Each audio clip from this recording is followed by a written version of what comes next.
The road to war. The assassination of Franz Ferdinand had very much been the work of Princip and his band of Black Hand conspirators, but the Austrian-Hungarian Empire saw an opportunity to assert its authority over Serbia. First, it sought reassurance from its powerful ally, Germany. Together, they had formed the Dual Alliance in 1879, which, 3 years later, became the Triple Alliance when Italy added its signature. Now, the German Kaiser, Wilhelm II, gave Austria-Hungary the assurance it needed, then promptly went off on a cruise around Norway. It took the Austrian-Hungarian government 3 weeks, but the ultimatum they sent Serbia was, in the words of Britain's Foreign Secretary Sir Edward Grey, the most formidable document ever sent from one nation to another.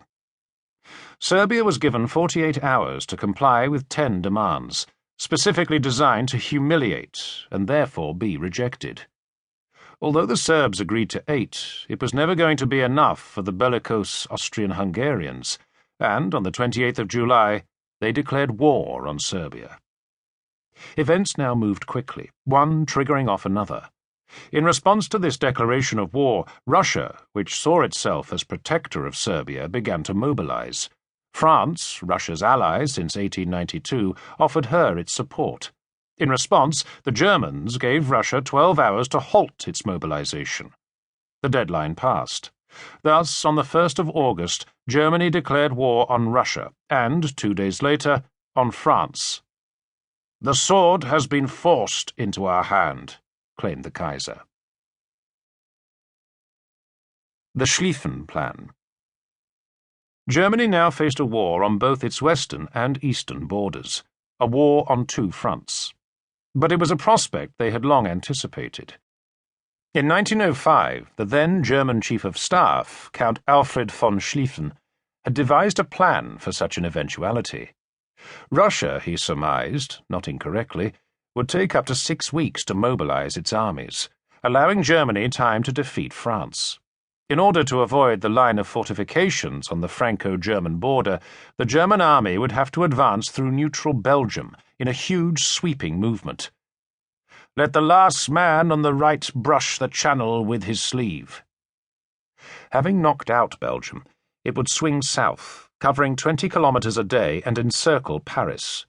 Having dealt with the French, it would then have time to move east to confront the vast armies of Russia. Schlieffen died in 1913. 1 year later, his grand plan was put into action. Speed was of the essence. On the 2nd of August, Germany stormed through Luxembourg and demanded immediate access through Belgium. But poor little Belgium, as the British press called her, refused, and turned to an 1839 treaty guaranteeing its neutrality. One of the signatories was Germany. The other was Great Britain. Britain asked Germany for an assurance that they would respect Belgium's neutrality. Germany ignored it, and on the 4th of August began bombing the city of Liège. Germany could not believe that Britain would go to war with a kindred nation over a scrap of paper, a treaty signed 75 years before. Britain declared war on Germany on the 4th of August.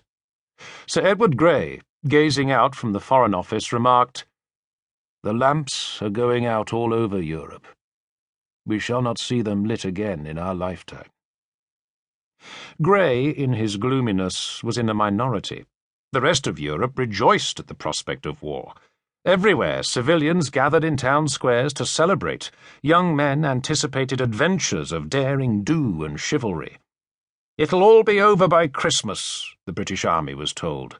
"You'll be home before the leaves fall," declared the Kaiser to his troops.